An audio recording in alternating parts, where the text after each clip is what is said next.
Mais uma vez, bom dia, né? No mês de janeiro de 2024,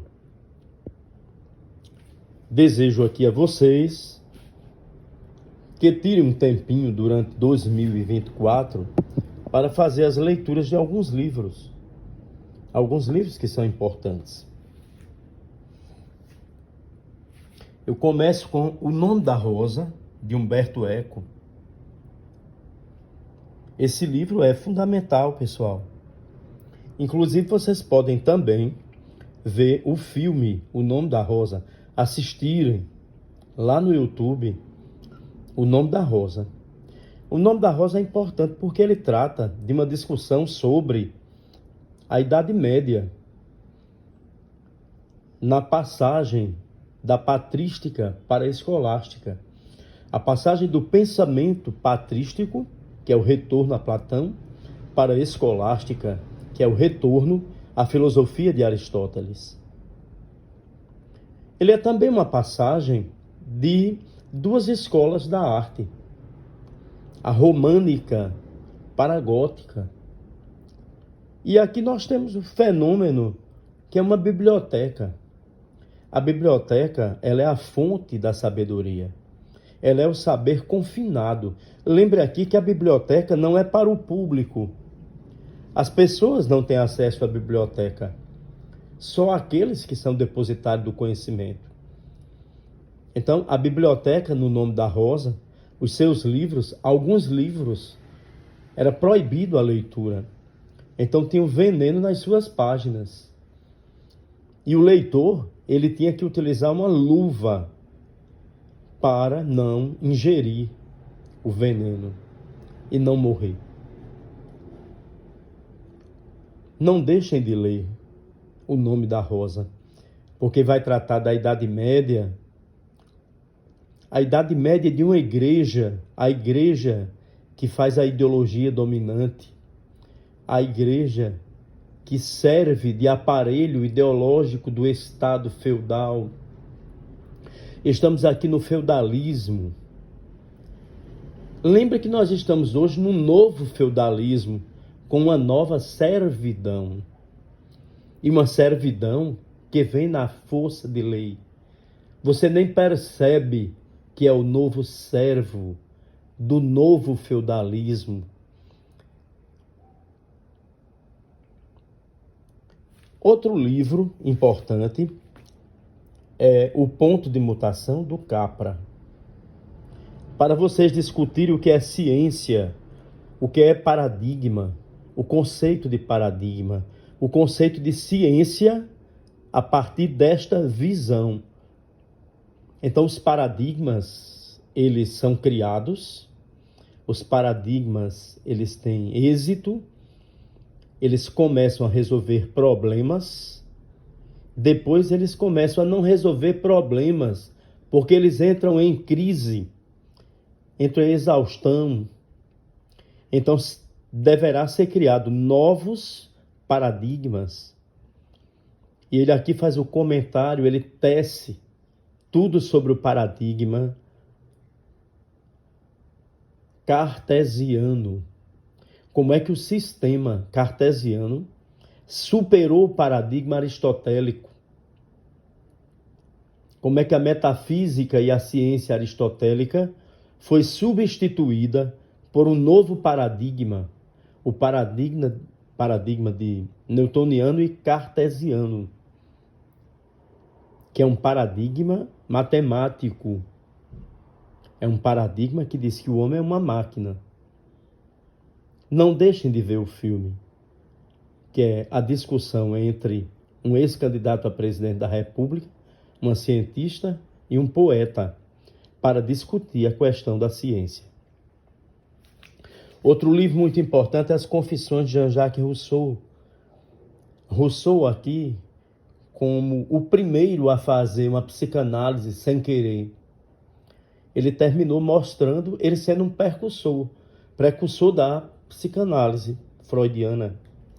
E Engels, numa brilhante dissertação sobre a origem da família, da propriedade privada e do Estado, através do método, O Método do Materialismo Histórico Dialético. Um livro fantástico, é o Manifesto do Partido Comunista, com um conceito de história. Daqui foi retirado até um título para um livro, quando Marx cita: tudo que é sólido se desmancha no ar. Eu estou bem contente hoje porque não precisei hoje tomar as medicações que eu tomo para a memória, né? Estou fazendo um tratamento depois de Covid. E as coisas estão vindo à memória sem eu ter tomado o Gabalon e as outras duas medicações, que eu agora esqueci o nome, né? É interessante porque às vezes eu esqueço também o nome da medicação. É Gabalon, Geriaton, Gabalon.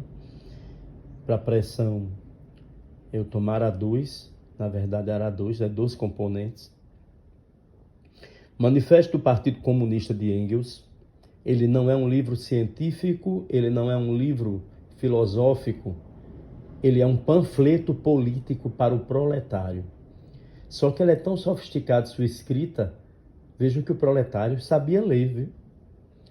Eu tenho pena do proletário de hoje que não sabe ler e que não compreende que é proletário trabalhando de carteira assinada como horista